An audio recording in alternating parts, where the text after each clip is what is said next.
akan menjalankan kewajiban kepada Tuhan Yang Maha Esa. Dua, mentaati tata tertib sekolah dan menjadi pelopor dalam penegakan tata tertib sekolah.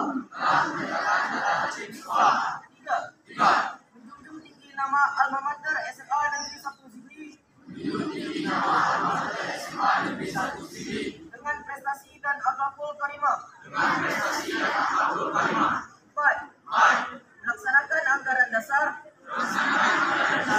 dan anggaran rumah tangga OSIS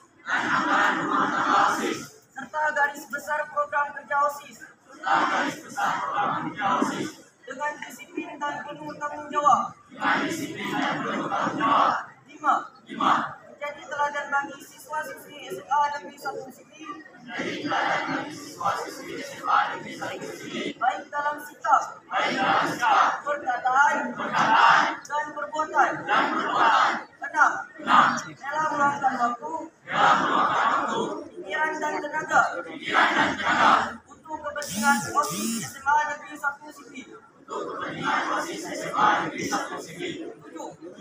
mengutamakan musyawarah mufakat dengan mengedepankan kejujuran